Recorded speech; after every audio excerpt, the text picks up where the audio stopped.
Bonjour et bienvenue pour cette 40e édition de Easy Weekend Project. Aujourd'hui, on fait suite aux éditions 38 et 39 concernant le chauffage à induction. Aujourd'hui, le schéma présente un chauffage par induction de 2000 watts, piloté par des IGBT. Troisième partie. Tout d'abord, voici les composantes primordiales pour réaliser ce projet. Tout d'abord, on a ici une bobine de travail qui provient d'une table de cuisson.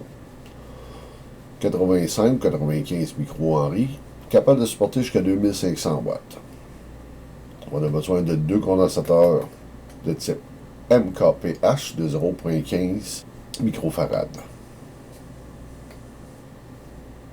On a également deux modules driver pour IGBT ou MOSFET que j'ai présenté dans la 38e et 39e édition.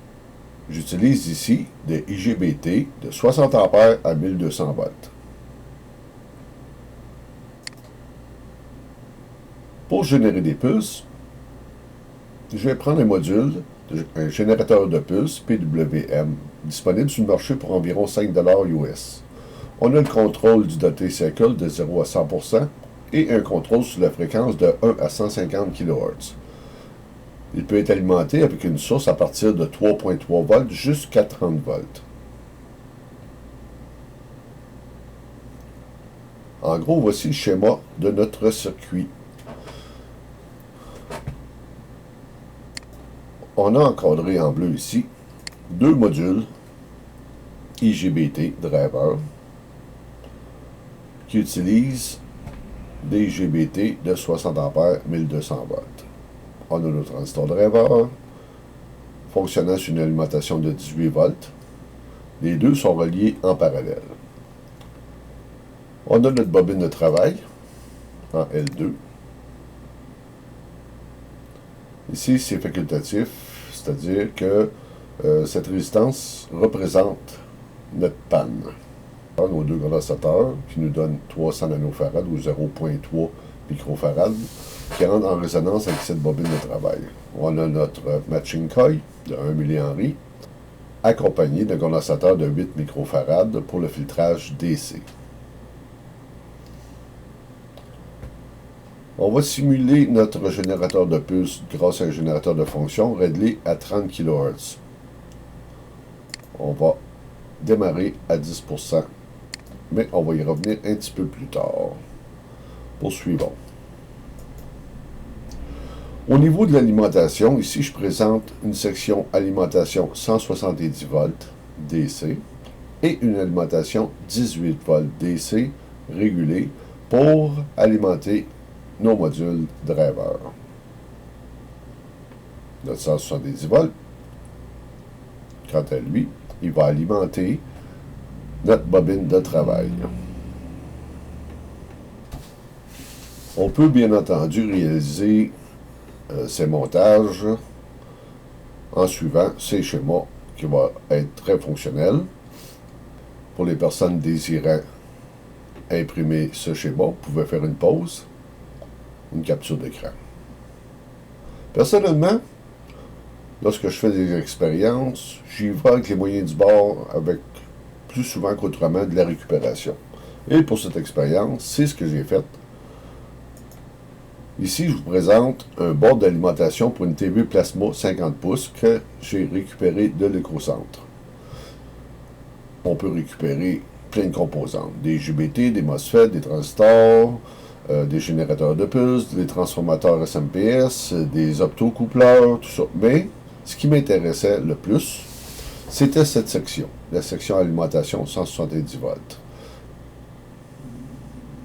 Donc, j'ai coupé tout simplement cette partie.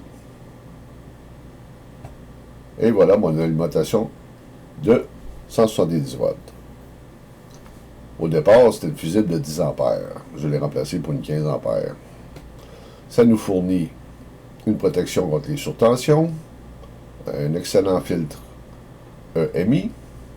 On a aussi ici un thermistor parce que ce circuit alimente quand même 4 condensateurs en parallèle de 470 microfarad Donc, si on ne veut pas que le fusible pète instantanément, le thermistor va alimenter graduellement la charge des condensateurs. Et pour mon 18 volts, j'y vais tout simplement avec un adapteur d'ordinateur portable de 18 volts. On ne se casse pas le basic, on prend ce qu'on a sous la main.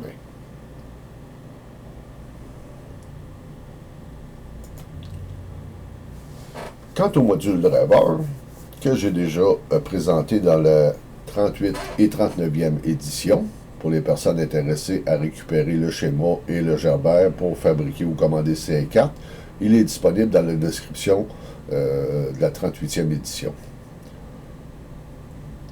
Voici ce même board, une fois les composantes en place.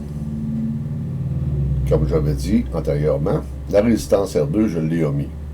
Elle était pratique lorsque j'alimentais mes drivers avec un ampli opérationnel, le LM339. Avec le générateur de pulse, on obtient la tension désirée de 18 volts, étant donné qu'on alimente en 18 volts.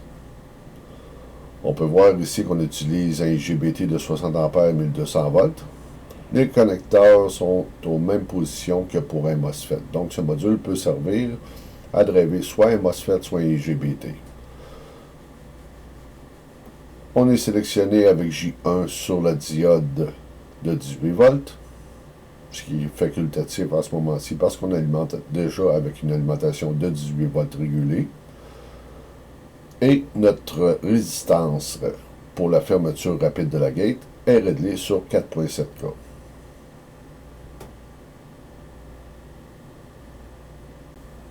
L'idée de ces boards, c'est de pouvoir les assembler, les superposer les uns par-dessus les autres, afin de rendre en commun notre ground et notre swing, ou, si vous aimez mieux, le switching ou le collecteur du IGBT qui va alimenter notre bobine de travail.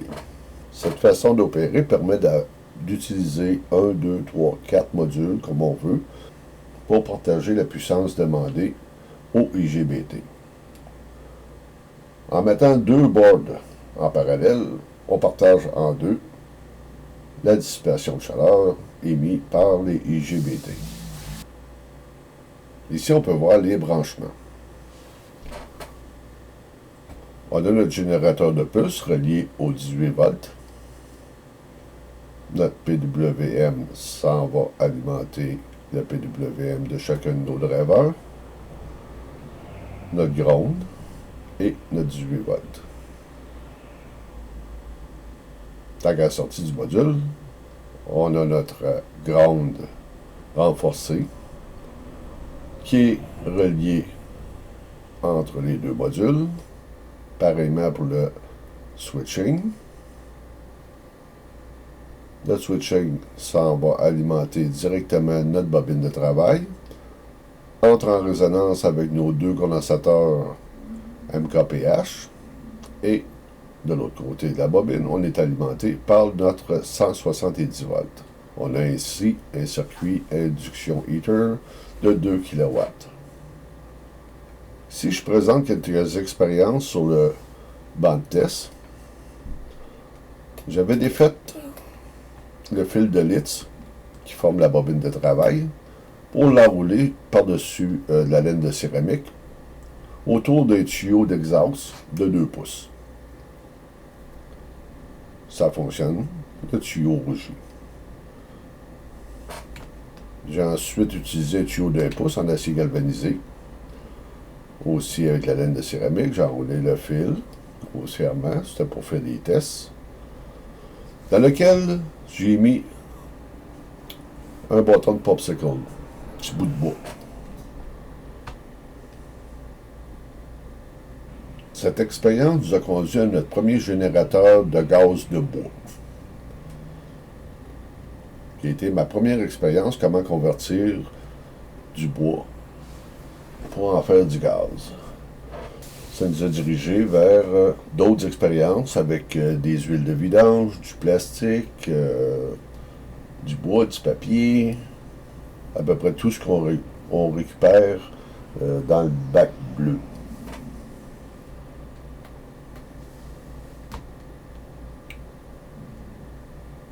J'ai ensuite repris le fil de litre. J'ai fait un support avec des goujons pour essayer de faire un cercle autour d'une pièce à chauffer,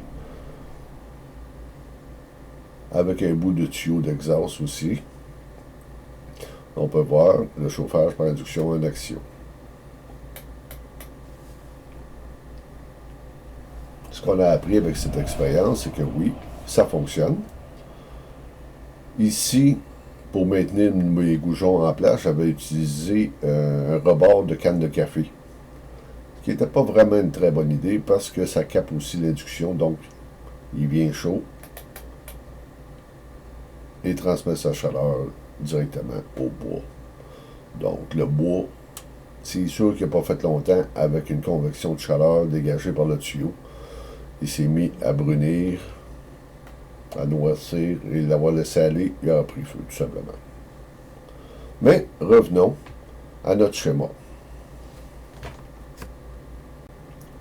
Comme démontré dans la 38e et 39e édition,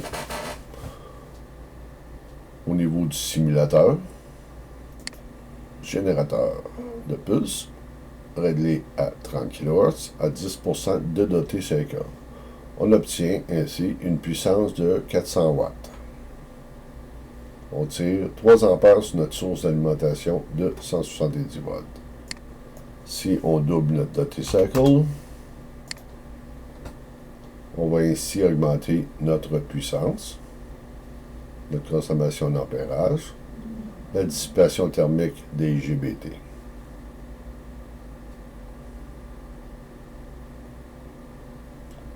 On augmente encore de 10%. On passe de 700 watts à 1 kW. On tire 7,2 ampères.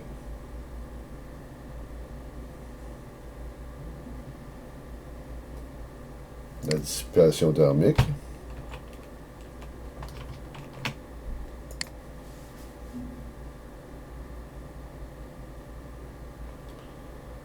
Actuellement, nos IGBT sont à 78 watts.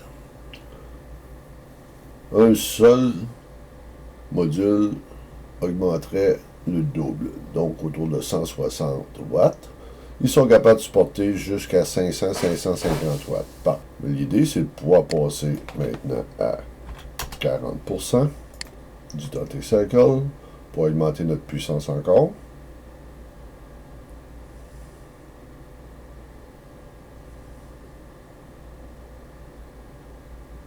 On est rendu à 1500 watts. On consomme 10 ampères.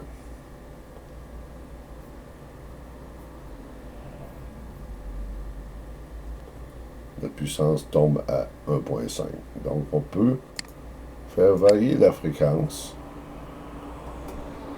Ce qui aide beaucoup aussi, c'est lorsque notre système est branché à un oscilloscope pour pouvoir voir ce qui se passe. En bleu, on va reverser ça. En bleu, on a nos pulses, réglés présentement à 40%. Et notre signal injecté dans notre bobine de travail.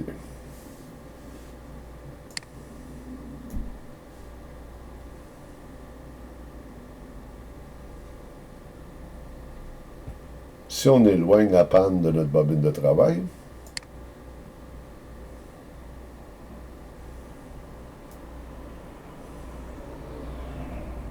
on va voir notre tension monter de façon radicale. On voit une forme sinusoïdale de tension alternative. Cependant, sans résistance caractéristique sur notre bobine de travail, notre tension monterait un peu plus que ce que les IGBT sont capables de supporter. Donc, on va approcher notre panne. On peut voir notre tension diminuer. On la réglerait autour de 1,6%, ce qui représente 16 ohms. C'est la résistance caractéristique d'un circuit résonant avec ses paramètres.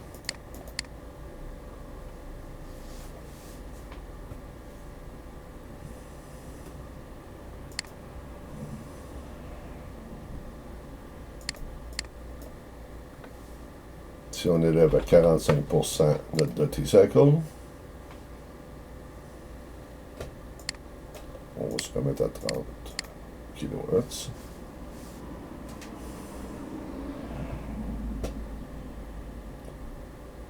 On va passer à 1.9, 2 kW. Donc, à 47%, on devrait dépasser les 2 kW.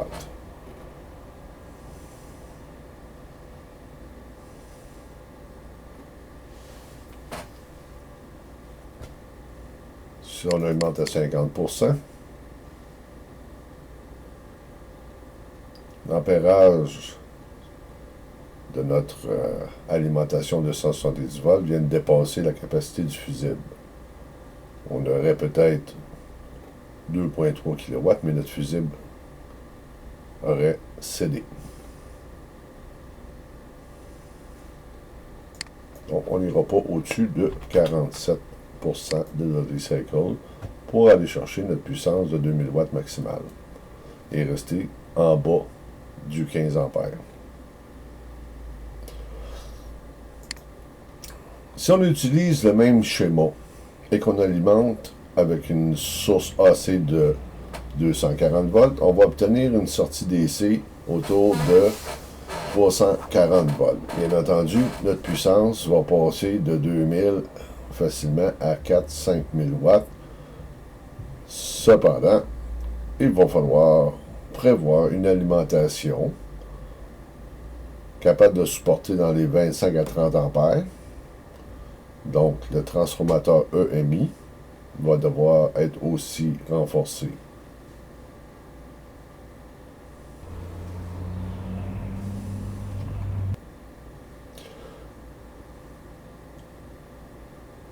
Voilà qui conclut cette 40e édition du chauffage par induction à 2000 watts.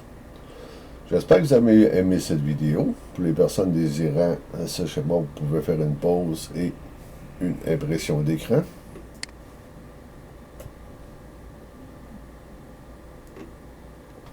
Au niveau du schéma électronique de nos modules driver,